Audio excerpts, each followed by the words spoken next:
Berita terkini, Merkurius menyusut. Dulu kita mengira di tata surya ini cuma bumi yang punya aktivitas tektonik. Artinya, bumi melepaskan panas karena lempeng di bawah kerak bergerak, sehingga mengubah permukaan, dan akhirnya membuat planet kita makin kecil. Ternyata, Merkurius juga mengalaminya. Peneliti mengambil foto Merkurius tahun 2016. Foto-foto ini menunjukkan bentang alam yang mirip tebing. Namanya Gawir Caesar. Karena ukurannya kecil, tim peneliti meyakini gawir ini belum lama terbentuk. Artinya, Merkurius masih berkontraksi, bahkan 4,5 miliar tahun setelah tata surya terbentuk. Merkurius punya inti dalam padat yang dikelilingi inti luar logam cair.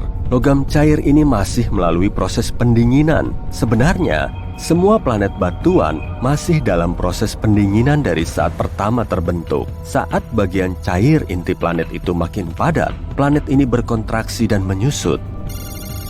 Kenapa kita nggak melihat planet berkelip kayak bintang? Kalau di luar angkasa, kamu juga nggak melihat bintang berkelip. Tapi di bumi, bintang terlihat berkelip karena atmosfer kita. Selimut pelindung udara membiaskan cahaya bintang. Artinya, cahaya dari bintang menyebar dalam pola zigzag. Nah, kita melihatnya berkelip. Planet terlihat jauh lebih besar daripada sekadar titik-titik kecil. Cahaya planet juga menjadi zigzag setelah masuk atmosfer bumi. Tapi ini nggak berefek. Oleh karena itu, cahaya planet terlihat stabil.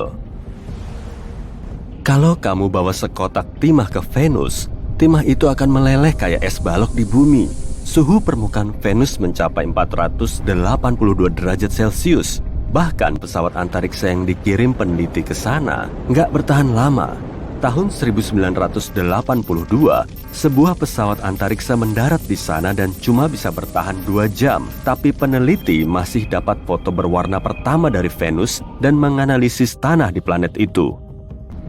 Planet bertabrakan dengan asteroid, komet, planet lain, dan benda langit lain yang melintas di luar angkasa. Tapi ternyata, galaksi juga bertabrakan. Galaksi Bima Sakti berjarak 2,5 juta tahun cahaya dari Andromeda, galaksi tetangga kita. Kedua galaksi ini saling mendekat pada kecepatan 402.000 km per jam. Mereka pasti akan tabrakan nantinya, dan semuanya akan berubah. Dua galaksi akan bersatu membentuk galaksi baru yang unik. Dampaknya, ada beberapa planet dan bintang yang nggak akan bertahan. Tapi prediksinya, ini baru akan terjadi 4 miliar tahun lagi. Masih ada banyak waktu kok. Gravitasi bumi dan gaya gravitasi bulan memengaruhi pasang surut air laut. Jadi, waktu kamu melompat, kamu ditarik kembali ke daratan karena adanya gaya yang membuat sesuatu saling menarik. Yang disebut apa coba? Ya, benar, gravitasi. Massa bulan kira-kira 80 kali lebih kecil daripada bumi, tapi punya gaya tarik gravitasi. Waktu bumi berotasi, gaya tarik gravitasi bulan memengaruhi bagian bumi yang paling dekat. Sebenarnya, semua yang ada di bumi terpengaruh, bukan cuma air. Tapi karena daratan lebih padat daripada air, efek gravitasi bulan cuma terlihat di air. Dan terjadilah pasang surut. Nah, di sisi lain bumi, berarti yang paling jauh dari bulan, gravitasi bulan paling lemah. Oleh karena itu, air laut menjadi tinggi karena ditarik ke arah bulan, menjauh dari kita. Luar angkasa itu berbau nggak sih? Kita nggak bisa mencium baunya karena hidung kita nggak akan berfungsi di ruang hampa udara. Tapi astronot di Stasiun Luar Angkasa Internasional bilang mereka mencium aroma logam khas di permukaan pakaian luar angkasa mereka setelah menekan airlock. Katanya aromanya mirip asap las. Benda lain di luar angkasa juga punya aroma khas. Misalnya, ada banyak hidrogen sulfida di atmosfer Uranus yang baunya kayak telur busuk. Venus dan Mars punya aroma yang sama. Atmosfer Merkurius cukup tipis sehingga nggak begitu berbau. Nah, kalau di Jupiter, baunya berbeda bergantung kamu ada di bagian atmosfer mana. Beberapa bagian punya kadar amonia yang tinggi, jadi aromanya kayak cairan pembersih. Di bagian lain, baunya kayak telur. Tapi, ada juga bagian dengan kadar hidrogen sianida. Di sana, baunya kayak almond pahit. Gak usah diendus ya. Di bumi, sewaktu kita akan meleburkan 2 logam, Harus ada panas yang cukup besar sampai logam itu mencapai titik leleh. Kalau di luar angkasa, lebih gampang. Nggak perlu panas atau tindakan apapun untuk menempelkan dua logam. Ini namanya pengelasan dingin. Pengelasan dingin terjadi saat satu logam masuk ke logam lain. Logam ini memiliki lapisan oksida pelindung. Di bumi, lapisan inilah yang bikin logam itu nggak melebur. Tapi di luar angkasa, perlindungan ini hilang. Jadi, elektron dari satu logam mengalir ke logam lain sampai akhirnya menyatu. Tahu nggak, ada banyak batuan luar angkasa di bumi.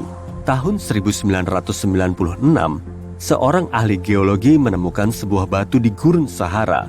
Setelah meneliti komposisinya, para saintis sadar mereka baru menemukan batu semacam itu. Di planet lain pun nggak ada. Batu itu juga berbeda dengan meteorit. Ada satu teori yang bilang, kalau batu ini bahkan lebih tua daripada tata surya kita. Kandungan batu itu terdiri dari kombinasi unsur yang mungkin ciri khas nebula surya awal. Pluto dihapus dari status planet menjadi planet Katai karena ada planet Katai lain yang disebut Eris. Eris ditemukan tahun 2005. Ukurannya sama kayak Pluto. Jadi, astronom khawatir jumlah benda langit yang mengorbit matahari dan belum ditemukan bisa terabaikan saat planet Katai itu dijadikan planet resmi. Oleh karena itu, setelah Eris ditemukan, ada standar baru untuk benda langit disebut sebagai planet. Bulat, mengorbit matahari, orbit yang bersih dari objek lebih kecil adalah beberapa kriteria untuk bisa disebut planet dan harus lulus ujian. Ada lebih dari 20.000 sampah luar angkasa yang dibuat manusia. Sampah itu mengelilingi bumi. Dan ini cuma sampah-sampah yang ukurannya lebih besar daripada bola softball. Jumlah asli sampah yang dihitung peneliti jauh lebih banyak, sekitar 500.000. Ada jutaan sampah kecil sampai nggak bisa dihitung. Di luar angkasa, sampah bisa bergerak cepat, kadang lebih dari 28.000 km per jam. Artinya, benda kecil kayak serpihan cat pun bisa merusak pesawat antariksa. Jadi, stasiun luar angkasa internasional harus hati-hati dalam bermanuver supaya nggak kena sampah. Selain itu, ada kemungkinan masalah lain berkaitan dengan sampah, namanya sindrom Kessler. Kalau ada banyak sampah di orbit rendah bumi, sampah-sampah itu akan bertabrakan dan menghasilkan lebih banyak puing. Kayak semacam efek domino luar angkasa. Salah satu cara potensial untuk membereskan masalah ini adalah dengan memakai jaring yang mendorong sampah ke atmosfer kita, lalu kita membersihkan setidaknya separuhnya. Neptunus punya satelit unik bernama Triton. Satelit ini mirip Pluto karena komposisinya sama, tapi mengorbit mundur. Triton mungkin salah satu benda es dari sabuk Kuiper. Gravitasi Neptunus mungkin membuat Triton terperangkap dan menjadikannya satelit karena Triton mengorbit Neptunus sejak itu. Nah, uniknya, arah orbit Triton berlawanan dengan arah orbit Neptunus. Salah satu ciri paling keren Triton adalah geysernya yang meletus. Ada air di dua satelit Saturnus. Pertama, ada Enceladus yang punya lautan berisi air asin. Berdasarkan beberapa molekul organik kompleksnya, mungkin ada bentuk kehidupan di sana. Tapi teori ini belum bisa dipastikan. Satu lagi adalah Titan. Di sini mungkin ada tanda-tanda kehidupan juga. Semua tempat di luar angkasa yang punya zat kimia karbon dan air berpotensi dihuni organisme hidup. Apa planet paling dingin di tata surya kita? Pasti kamu kira Neptunus kan? Karena itu planet yang paling jauh dari matahari. Sebenarnya, jawabannya adalah Uranus. Jarak Uranus 20 kali lebih jauh dari matahari dibanding bumi. Rata-rata suhu di puncak awannya, yang kita sebut suhu permukaan, di raksasa gas yang nggak punya permukaan padat ini adalah minus 193 derajat Celcius. Wah, kita udah pasti langsung beku tuh. Planet yang jaraknya jauh banget dari matahari nggak begitu kena panas. Oleh karena itu, panas di planet-planet ini berasal dari intinya. Sama kayak inti bumi yang lebih panas daripada permukaannya. Tapi panas ini aja nggak cukup sehingga Neptunus dan Uranus dingin. Tapi Neptunus punya metana di atmosfernya. Di bumi, metana adalah gas rumah kaca yang memerangkap panas kayak jaket tebal yang bikin kamu hangat. Nah, kandungan metana di atmosfer Uranus lebih sedikit sehingga suhu di Uranus lebih dingin daripada di Neptunus meskipun jarak Neptunus lebih jauh. Oh iya, kamu tahu nggak? Satu musim di Uranus cuma berlangsung 1 hari? Iya, tapi 1 hari di sana sama dengan 42 tahun. Rotasi Uranus pada porosnya berlangsung 17 jam. Tapi planet ini miring banget sehingga satu kutub sebagian besar mengarah ke matahari. Artinya, 1 hari di kutub utara Uranus berlangsung 42 tahun di bumi. Ini setengah tahun Uranus. Jadi, kalau kamu pergi ke Uranus dan berdiri di kutub utaranya, kamu bakal terus melihat matahari terbit di langit. Kamu bakal mengalami musim panas selama itu. Setelah itu, kamu bakal mengalami kegelapan dan kedinginan selama 42 tahun berikutnya. Enggak deh, aku di bumi aja. Ada banyak benda luar angkasa di seluruh alam semesta, bintang, planet, satelit, komet, dan asteroid. Tapi benda langit yang paling dekat dengan kita adalah bulan. Bulan udah banyak jadi objek riset, teori, dan bahkan mitos. Sebagai satu-satunya satelit alami dan permanen bumi, bulan masuk urutan 10 besar satelit terbesar di tata surya. Satelit alami bumi ini berada di lengan spiral luar galaksi Bima Sakti. Planet lain di tata surya, misalnya Mars atau Jupiter, punya banyak satelit lain. Yang terbanyak adalah Saturnus dengan 82 satelit. 53 di antaranya punya nama. Mau disebutin satu persatu? Enggak? Oke, lanjut aja. Dengan radius rata-rata 1737 km, bulan emang bukan satelit terbesar di tata surya, tapi yang terbesar dibandingkan ukuran planet yang dikelilinginya. Awalnya kamu pasti ngira satelit seperti bulan dan sebuah planet dibedakan dari ukurannya kan? Padahal enggak. Satelit terbesar di tata surya gede banget, bahkan ada yang lebih besar dari planet. Jupiter punya banyak satelit kayak gini, misalnya Ganymede yang punya lapisan es. Ganymede adalah satelit terbesar di tata surya, bahkan lebih besar dari Merkurius dan Pluto. Satelit ini mungkin punya laut air asin di bawah permukaannya yang melebihi seluruh air di permukaan bumi. Diameter bulan sedikit lebih besar dari 1/4 diameter bumi, tapi masanya 1/80 massa bumi. Gini biar lebih jelas, bayangin bumi sebagai balon kosong, kamu butuh 50 bulan untuk mengisi balon itu. Tapi lihat ukuran bulan dari sudut pandang berbeda. Bandingkan dengan Amerika Serikat, secara horizontal, lebar Amerika Serikat adalah 4.506 km. Artinya, diameter bulan lebih kecil. Kita pasti melihatnya kayak gitu, tapi gimana kalau satelit kita ternyata 2 kali lebih besar? Pertama, akan lebih sering terjadi gerhana matahari.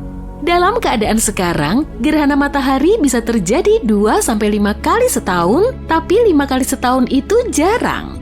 Gerhana matahari sebanyak 5 kali terakhir terjadi tahun 1935.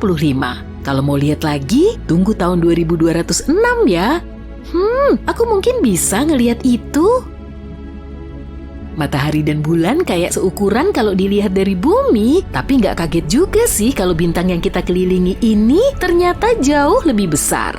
Jadi kalau bagian tengah matahari kosong, berapa banyak bulan yang bisa masuk ke sana? Udah, nggak usah nyari di Google. Jawabannya 64,3 juta bulan, atau sekitar 1,3 juta bumi. Iya, emang sebesar itu. Mumpung lagi bahas matahari nih, diameternya adalah 1.390.000 km. Masanya kira-kira 330.000 lebih besar dari massa bumi. Tapi apa sih bintang itu? Aku bukan saintis, jadi aku simpel aja jelasinnya. Bintang adalah bola gas panas bercahaya yang disatukan gravitasi. Bintang memberi kita panas dan cahaya karena di sana emang super panas. Menurut ahli, bintang terkecil disebut Katai Merah karena ukuran dan warnanya. Bintang Katai Merah juga yang jumlahnya paling banyak di galaksi kita. Beberapa di antaranya kecil banget dan redup sampai nggak kelihatan oleh manusia di bumi. Nah, itu yang terjadi sama bintang tetangga kita, Proxima Centauri. Matahari dianggap bintang medium karena massa, cahaya, dan harapan hidupnya rata-rata. Masih ada banyak bintang raksasa di luar sana. Bintang itu lebih langka, tapi lebih gampang dilihat. Makanya bisa dibilang, setiap bintang yang kita lihat setelah matahari terbenam jauh lebih besar dari matahari. Oh iya, kita balik lagi bahas topik utama hari ini, bulan. Satu-satunya satelit alami bumi. Masa sih? Bisa benar, bisa juga enggak. Tahun 1997, sekelompok saintis nemu asteroid yang lebarnya sekitar 5 km. Asteroid ini tertangkap cengkraman gravitasi bumi. Nah, asteroid ini mirip satelit planet kita. Nama asteroid ini Krunya. Asteroid ini butuh 770 tahun untuk mengelilingi bumi. Krunya juga kelihatannya bakal mengitari bumi seenggaknya 5.000 tahun lagi. Bulan juga mulai menjauh dari kita. Tiap tahun, bulan menahan sebagian energi rotasi bumi dan menggunakannya untuk menjauh 4 cm di orbitnya. Kalau data yang ada sekarang benar, waktu bulan terbentuk, jaraknya sekitar 22.530 km dari kita. Jaraknya sekarang rata-rata 385.000 km. Lalu apa yang terjadi saat bulan udah jauh banget? Pastinya nggak ada lagi lagu Moon River, Fly Me to the Moon, How High the Moon. Nggak akan ada pasang surut di laut, dan malam bakal makin gelap. Musim bakal kelihatan beda banget, begitu juga panjang siang hari. Berdasarkan perhitungan sains, peristiwa ini bakal terjadi 50 miliar tahun lagi. Jadi nggak usah buru-buru nimbun senter ya, kecuali kalau kamu emang suka koleksi aja. Nah, ada lagi yang bikin khawatir nih. Matahari semakin terang 10% setiap 1 miliar tahun. Nggak usah dihitung, tapi singkatnya, mungkin aja jauh sebelum bumi ditinggalkan bulan, matahari udah melahap keduanya. Ya ampun, serem banget.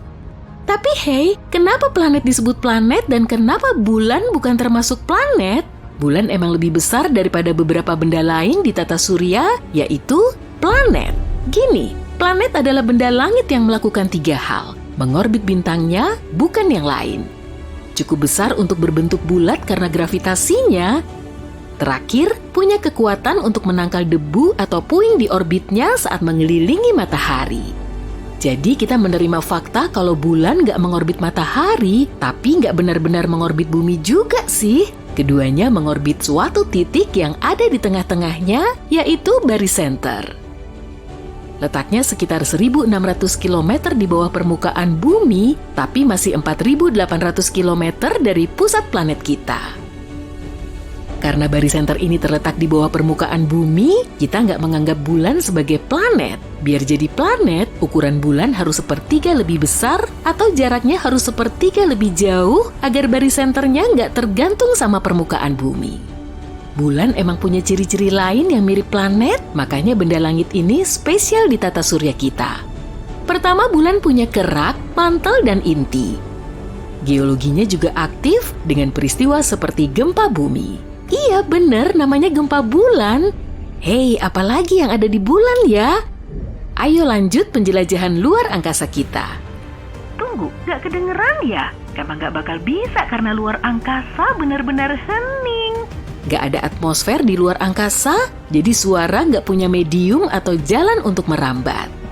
Duh, jangan deket-deket Venus deh kalau mau menjelajah luar angkasa. Venus adalah planet terpanas di tata surya. Suhu permukaan rata-ratanya sekitar 450 derajat Celcius. Pasti karena itu planet yang paling dekat ke matahari kan? Salah! Kalau gitu yang paling panas adalah planet yang paling dekat ke matahari, yaitu Merkurius. Itu juga salah, karena planet ini nggak punya atmosfer untuk mengatur suhu, fluktuasi di planet ini lebih besar. Kalender kamu juga bakal kacau di Venus karena 1 hari di permukaannya sama dengan 1 tahun di bumi. Soalnya rotasi Venus pada porosnya lambat banget, butuh 243 hari bumi untuk menyelesaikan harinya. Kalau kamu mau mampir ke Mars, hati-hati sama sunset biru di sana ya. Menurut pakar NASA, ada debu halus yang bikin warna biru di dekat bagian langit matahari jadi jauh lebih kelihatan di Mars. Ada yang suka berlian? Yuk berangkat, karena ada planet yang terdiri dari berlian. Ukurannya 2 kali ukuran bumi, konon planet itu sebagian besar dilapisi grafit dan berlian. Harga pakaian luar angkasa sekitar 12 juta dolar atau 170 miliar rupiah. Tapi itu bakal keganti kalau kita pergi ke planet itu kan? Kalau kamu nggak mau menjelajah luar angkasa dan lebih suka tinggal di bumi, ada kabar baik nih. Ada lebih banyak pohon di bumi daripada bintang di galaksi kita Bima Sakti. Kita tahu ada sekitar 3 triliun pohon di bumi dan sekitar 100-400 miliar bintang di galaksi. Kenakan pelindung, karena Merkurius adalah tempat yang panas. Dari permukaan planet ini, matahari tampak 3 kali lebih besar daripada dari bumi dan cahayanya 11 kali lebih terang. Merkurius mungkin berputar lebih lambat dari bumi, tapi ia tetap tahu cara bersenang-senang. 1 hari di planet ini berlangsung selama 59 hari bumi, tapi jangan khawatir, 1 tahun di Merkurius hanya berlangsung selama 88 hari bumi. Jadi kalau kamu ingin merasa seperti orang yang berusia 100 tahun, bagi saja usiamu dengan 0,25 atau kalikan dengan 4. Dengan cara ini kamu akan mendapat perkiraan usia Merkurius. Gampang kan? Dan jangan lupakan orbit Merkurius yang unik ya. Untuk setiap 2 kali mengitari matahari, planet ini berputar 2 kali. Itu berarti setiap belahan bumi mendapatkan 1 tahun penuh siang hari diikuti dengan malam yang panjang. Zona waktu di planet ini akan berantakan, jadi kita akan tetap menggunakan GMT.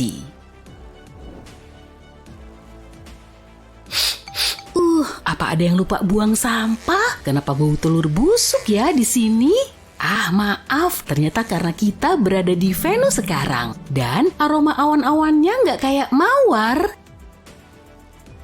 1 hari di planet manapun pada dasarnya adalah lama waktu yang dibutuhkan untuk berputar penuh pada porosnya. Nah, Venus membutuhkan waktu yang lebih lama untuk melakukan hal ini, jauh lebih lambat daripada bumi. Jadi 1 hari di Venus berlangsung selama 243 hari di bumi atau hampir 6.000 jam. Nah, disinilah masalahnya. Karena hari di Venus sangat panjang, kita menggunakan hari di bumi sebagai standar untuk mengukur waktu di planet ini. Itu berarti hanya ada 1 zona waktu untuk seluruh planet. Nggak perlu ribet lagi deh. 1 tahun Venus itu sekitar 225 hari. Jadi kalau kamu merayakan malam tahun baru di bumi pada tahun 2000, itu berarti di Venus adalah tahun 3251. Jadi untuk melacak waktu di Venus, kita bisa menggunakan tahun lokal yang terdiri dari 225 hari di bumi, tapi setiap 3 tahun sekali ada 1 tahun ekstra pendek yang hanya terdiri dari 224 hari. Gak terlalu membingungkan, kita kan juga punya tahun kabisat di bumi, tapi cara kerjanya sedikit berbeda. Kita sampai di planet bumi. Wow, ada berapa zona waktu yang kita miliki di bola biru besar ini? Yuk kita bunyikan drumnya. 24. Dan tahukah kamu bahwa sebenarnya kita bisa sedikit mengacaukan waktu? Iya, di sekitar 80 negara, sebagian besar di Eropa dan Amerika Utara, kita punya sesuatu yang disebut waktu musim panas atau Daylight Saving Time. Di sini kita memajukan waktu 1 jam selama musim panas, sehingga kita bisa menikmati sinar matahari yang nyaman. Tapi hati-hati ya, setiap negara memiliki aturan sendiri tentang DST, jadi pastikan kamu tidak ketahuan tidur ketika kamu seharusnya bekerja. Dan ini penting loh, beberapa wilayah bahkan memiliki zona waktu yang berbeda dari UTC dengan penambahan setengah atau 1/4 jam. Bisakah kamu membayangkan bahwa bulan memiliki zona waktunya sendiri? Badan Antariksa Eropa atau ESA mengumumkan pada hari Senin bahwa sudah saatnya bulan memiliki zona waktu yang tersinkronisasi. Dengan semakin banyaknya negara dan perusahaan swasta yang merencanakan misi ke tetangga kita ini, penting bagi kita semua untuk sepakat dalam hal ketepatan waktu. Saat ini setiap misi membawa waktu universal bumi yang terkoordinasi yang tidak masalah jika hanya ada beberapa misi yang terjadi sekaligus. Tapi dengan puluhan misi ke bulan yang direncanakan dalam beberapa tahun ke depan, segalanya akan menjadi rumit. Kita membutuhkan sistem untuk memastikan semua orang memiliki pemahaman yang sama, atau kita akan berakhir dengan wahana antariksa yang berbeda yang tidak sinkron satu sama lain. Tentu tidak ada yang menginginkan kekacauan seperti itu di luar angkasa. Ketepatan waktu yang sama persis sangat penting untuk komunikasi dan navigasi, jadi kita perlu mencari cara untuk memastikan semua orang memiliki pemahaman yang sama. ISA belum menemukan bentuk zona waktu bulan yang baru ini, tapi mereka sedang mengupayakannya. Haruskah ada satu organisasi yang bertanggung jawab untuk menjaga waktu bulan, atau haruskah kita membiarkan bulan mengatur waktunya sendiri? Dan bagaimana dengan zona waktu yang lebih terperinci berdasarkan posisi matahari? Ini semua adalah pertanyaan-pertanyaan penting yang perlu dijawab. Kalau membahas satu hari di Mars, sebenarnya ini tidak jauh berbeda dengan satu hari di bumi. Yang kumaksud adalah 24 jam, 39 menit, dan 35 detik. Satu tahun Mars adalah 1,8 tahun bumi, yang berarti tahun 2000 di bumi terjadi pada tahun 1063 Mars. Oh iya, hampir lupa. Tahun Mars memiliki 668 hari. Phew, kita sudah menentukan kalender Mars, tapi Mars membutuhkan zona waktu lokal. Karena orbitnya yang memanjang, perbedaan antara musim panas dan musim dingin akan menjadi signifikan. Waktu musim panas akan menjadi sesuatu yang penting di Mars. Setahun di Jupiter berlangsung hampir 12 tahun di bumi. Ini kayak seumur hidup usia anjing. Tapi jangan khawatir, ada 12 musim di sana yang membuat semuanya tetap menarik, masing-masing hampir sama panjangnya dengan 1 tahun di bumi. Tapi satu hari di Jupiter hanya berlangsung selama 9 jam 55 menit. Selain itu, karena Jupiter tidak memiliki permukaan yang solid, awan-awannya bergerak dengan kecepatan yang berbeda, sehingga dua stasiun atmosfer yang mengambang bebas bisa saja mengalami hari yang berbeda. Kalau tinggal di Jupiter, kita akan sangat membutuhkan aplikasi keren untuk melacak semua itu. Oh ya, kalau kita berhasil menjelajahi wilayah Jupiter, sebagian besar penduduknya akan tetap tinggal di bulan-bulan Jupiter karena atmosfernya terlalu liar. Dan ini penting nih, periode revolusi bulan-bulan itu saling berhubungan. Jadi kita bisa menggunakan sistem penghitungan hari yang sama untuk semuanya. Di Io, kita bisa mendapatkan 2 hari standar Jovian dalam 1 hari di bumi. Bagaimana kita membagi waktu itu? Nah, kita bisa saja memiliki 1 menit yang terdiri dari 53 detik dan 1 jam yang terdiri dari 100 menit. Atau kita bisa menggunakan menit dan jam bumi dan mendapatkan 1 hari yang durasinya 21 jam 13 menit. Berapa umurmu? Umurku 200 hari. Kalau kamu? Kedengarannya aneh ya bagi kita penghuni bumi, tapi orang-orang di Saturnus menghitung usia mereka dalam hitungan hari. 1 tahun di Saturnus sangatlah panjang, seperti lebih dari 29 tahun di bumi. Anak-anak hanya akan mendapatkan sepersekian tahun, sementara orang tua mungkin mendapatkan 3 tahun. Jadi untuk melacak waktu di Saturnus, kita bisa membagi 1 tahun Saturnus menjadi 29 atau 30 musim. Dan fakta menarik lainnya, Saturnus bahkan tidak memiliki permukaan yang padat. Yang ada hanyalah awan yang berputar dengan kecepatan berbeda-beda. Tapi kita masih bisa membangun stasiun penelitian atau balon ekstraksi helium keren untuk melayang-layang di sana. 1 tahun Uranus berlangsung selama 84 tahun bumi. Jadi untuk